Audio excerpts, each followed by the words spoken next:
word. Omtrent almal wat ek ken is by 'n toernooi. Hulle is langs die veld op aan.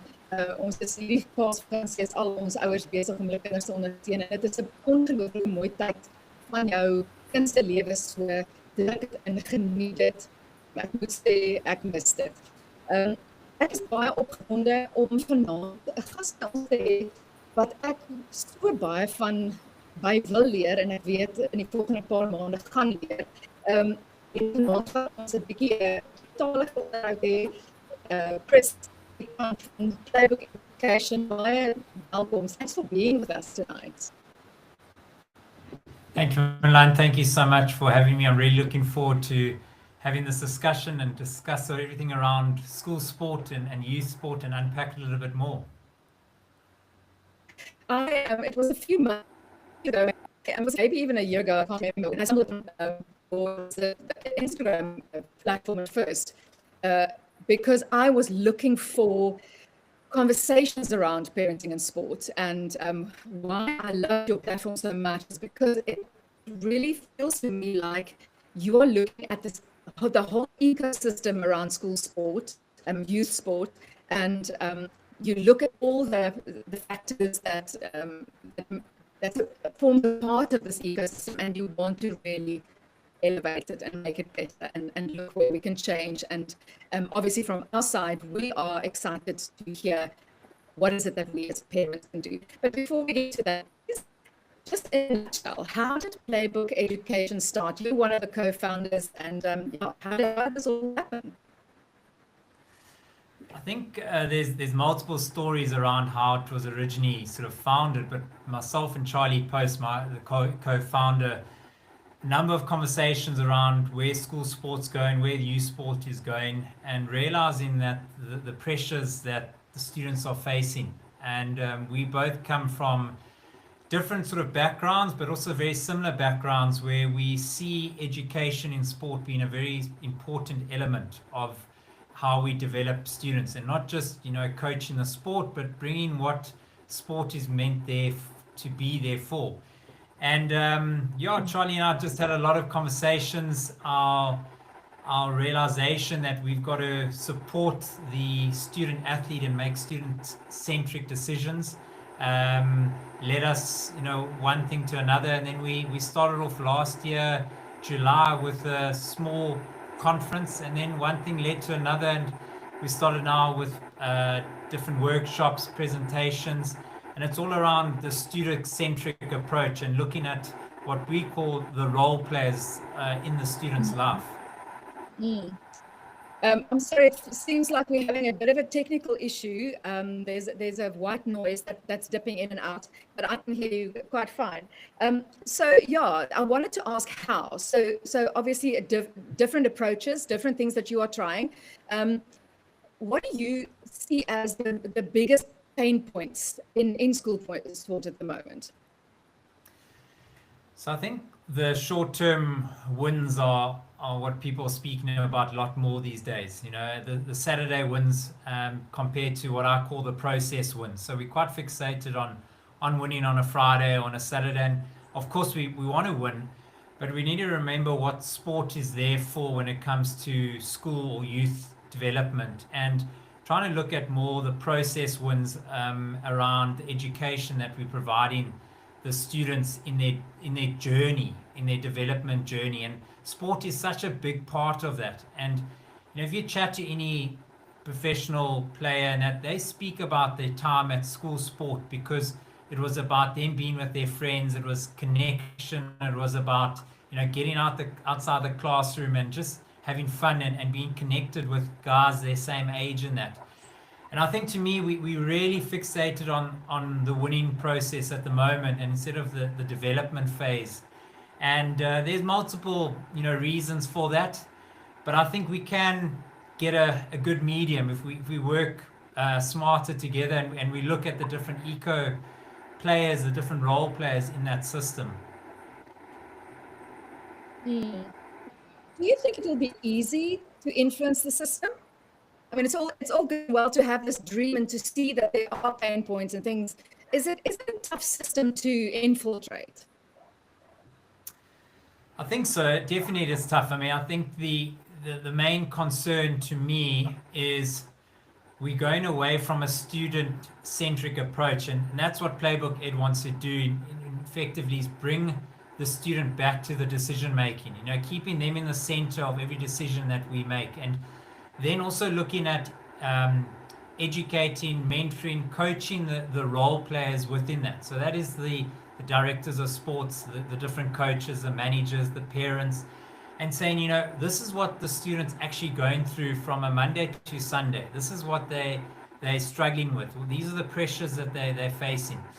And the more the discussions we have around this, I think the more we can support the student and support the school or the youth academy to have sport back to sort of the ultimate reason of why it's in the school or youth space, is to provide that education. So it's definitely not an easy task, but I think with good discussions, good support, conversations, and again, just keeping that student at the center of every decision, I think is critical in these type of conversations. Yeah, I mean, we've often said that there's a triangle. It's the school, the coach, and then the parents and the child. And for me, I almost want to move the child into the center of a triangle, because in the end, it is about their experience and how we can, how we can make it better for them, and help to put sport back into the place where it should be, to do what it should do. What would you say by sport? I mean, what is the place of sport in the youth sports, school sports in the first place? Yeah, so I think to me, it's looking at asking what the challenges are currently, and looking at what role do we need to play to support that child or that those kids in that space. So from a parent's perspective, it's all about what support can I provide my child with the struggles that they might be facing in a certain sport or within their schooling environment. So maybe sometimes stepping away, not trying to be the coach or the selector or the manager, but more playing that supporting role. And I think to me, it's also looking at the overall picture of who's involved in the student's life. And if you actually look and just do an exercise around who's actually involved in your child's life on a daily perspective or a weekly perspective, there are multiple stakeholders, multiple role players in that. And to me, it's about understanding what role each person plays in that child's development. And to get clarity around that, then that helps the person, know their role, and then also helps them support them in that. One of the easy exercises I always do is just let your child put their schedule down and say, what are they doing from Monday to Sunday? And how much time in that week do they actually have time just to be a boy or just to be a girl and just to be who they are? And that's often the struggle, is that they're so packed that they don't actually even have time to reflect often. So do you think that the main mistake parents make, because I think we make a lot, but do you think the main mistake that we make is putting pressure or making too much of what sport is supposed to mean, or the space that it is supposed to take up in our child's life?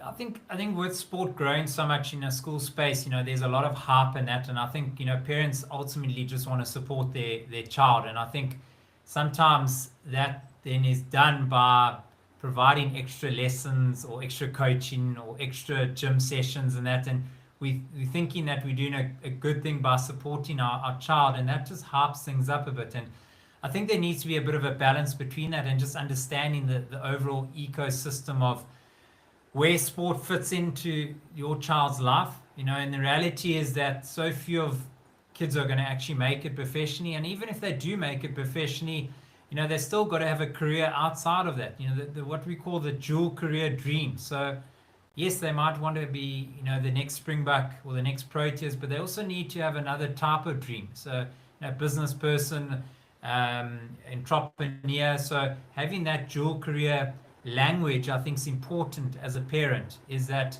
we are trying to develop the skill sets to allow that child to be the best that he or she can be. And I think with social media and live streaming matches, etc., that does put a lot more pressure on students. And I think we've just got to navigate saying, how do we support our students through this? What are the challenges they could be facing, possibly playing live on TV, or being interviewed after the match, and supporting them with that. And then also, I guess, trying to transfer those skills to inverted commas everyday life that they could possibly use beyond their playing days on the field, taking those skills outside the field of play. That's the ideal. We're trying. As parents, we are trying.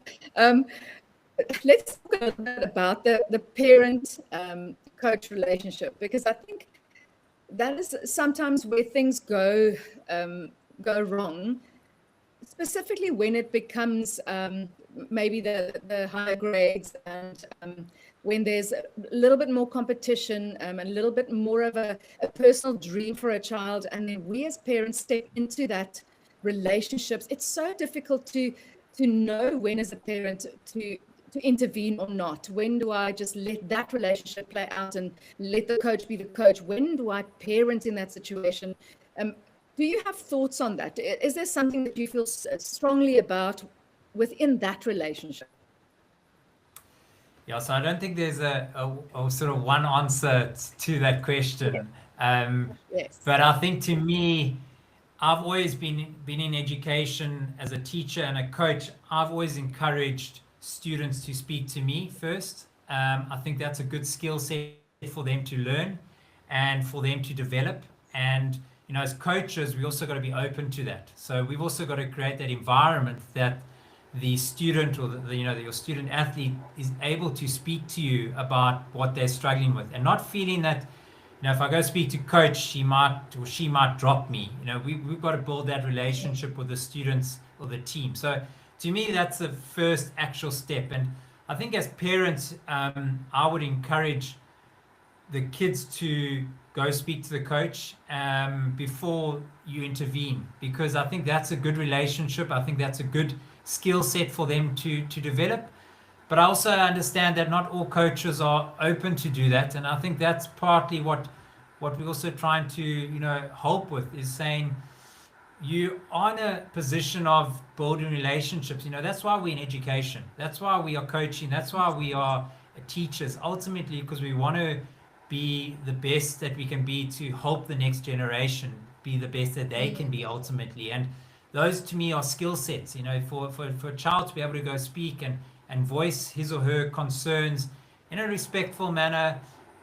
Those are skill sets you can take beyond just the sporting field. So I would encourage parents to focus on that process first before getting too involved in that, because I think also we've also got to look at it from the coach's perspective. A lot of coaches are under more and more pressure these days, so they want to win on a Saturday or Friday night, so they are under a lot more pressure to perform. So there's a lot more voices that are around currently than there were 10, 15, 20 years ago. So I think we've got to, it's changing, so we've also got to adapt a little bit with that and provide the education in that space.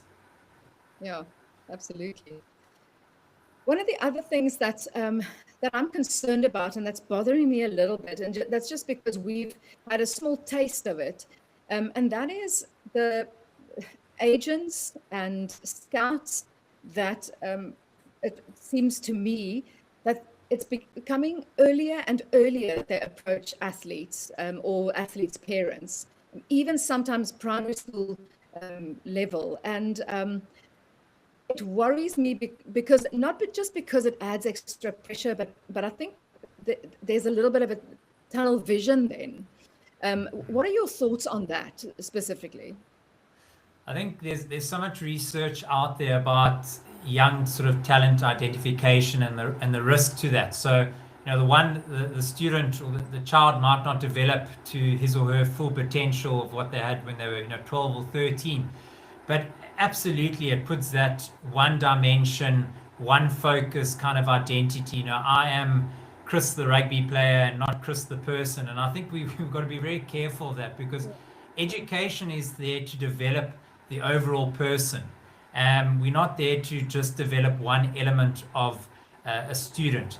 And I think that's a big risk, because yes, you know, there are certain circumstances where possibly that's the way out for someone. You know, that's their pathway to helping their family from a socioeconomic perspective. You know, those are other kind of conversations and other pressures that a 15, 16-year-old can have. But an agency needs to look at it from an education perspective, and I think those conversations need to have more and more around what's in the best interest of the student's development, and not necessarily, you know, the student's performance right now, because we've got to look at the long-term wins instead of the short-term sort of wins or short-term gains. So it is a tricky kind of space that with dealing with agents and that, but I think ultimately parents need to be aware of that. There's so much more that needs to happen for your child to develop. So, you know, to have one vision and one tunnel vision is very sort of a risky approach to have. And again, you know, going back to what reasons of schools and sports programs are, we're there to develop the overall person, not just one element of it. Yeah, absolutely. I looked at one of the posts on your Instagram wall vir die van julle wat deel is van ons Kwartlemoene WhatsApp kanaal. Ek het Playbook Education se website, maar ook die spesifieke Instagram post vir julle aangestuur, omdat dit vir my so 'n kragtige en 'n belangrike gesprek is. And that was where you there was a comparison made between high performance school athletes and elite sports, and how we get that wrong, that it's not the same thing. Yeah, absolutely. So I have a theory that high performance can be achieved by anyone. So even if you're C team player or team, they can achieve high performance. And high performance to me is about being the best that you can be.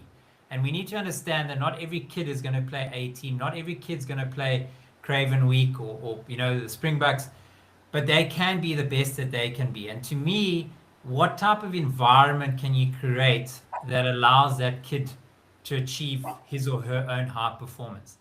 Where elite, you know, performance, everything's geared around winning on a Saturday or Friday, and you have the best services around them.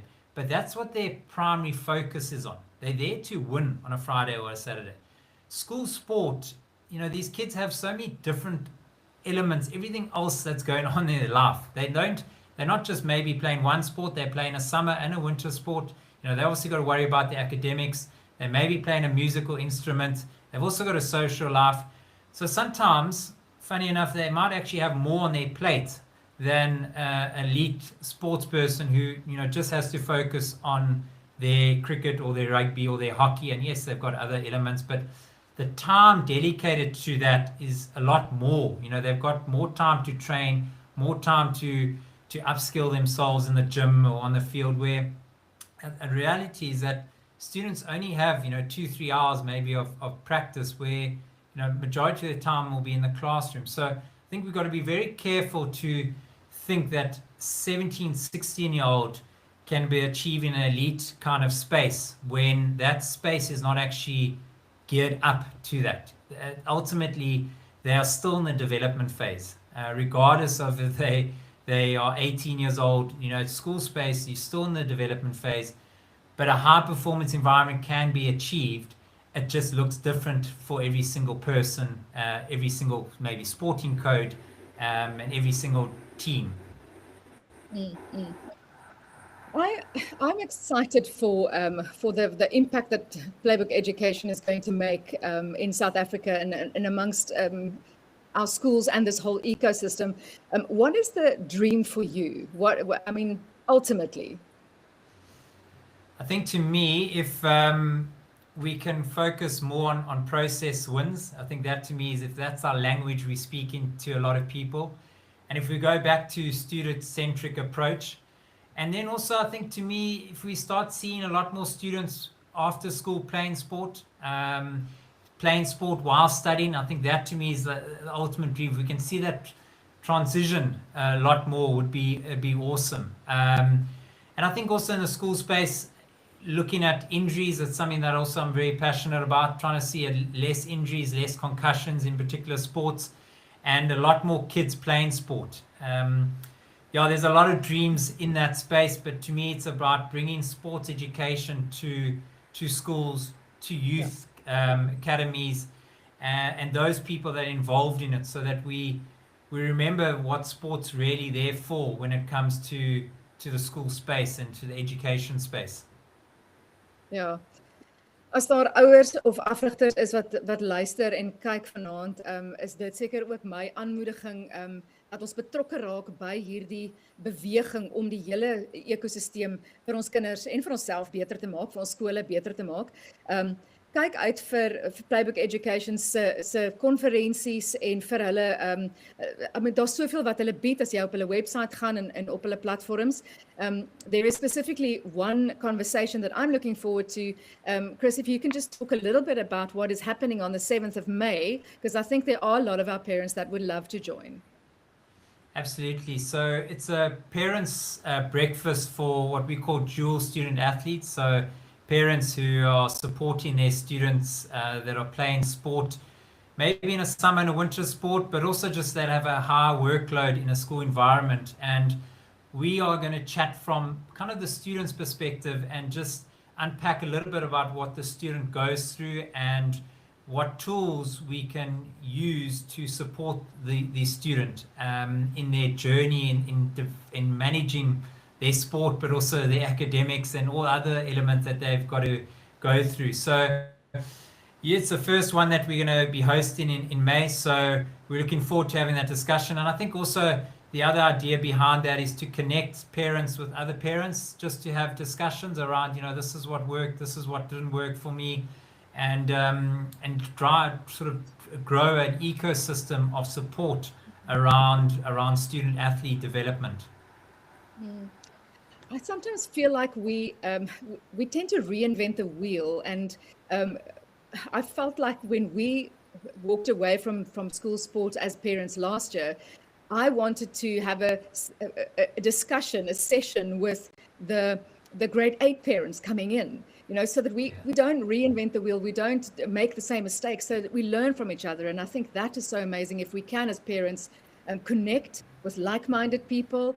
We're going through the same things, we have the same struggles, and I'm really looking forward to that. So ek sal wees by daai ete die 7de Mei.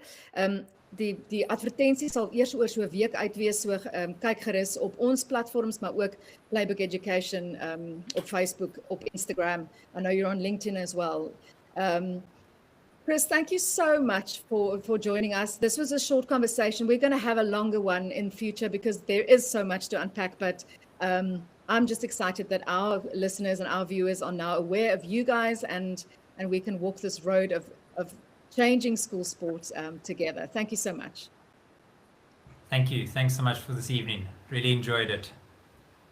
So as julle wil saamgesels op hierdie YouTube lives, ons het nog een regstreekse uitsending volgende week wat Gilly gaan gesels met 'n mystery guest.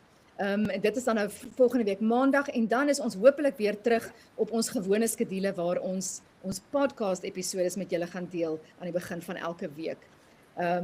Gesels saam op ons WhatsApp kanaal Kwartlemoene.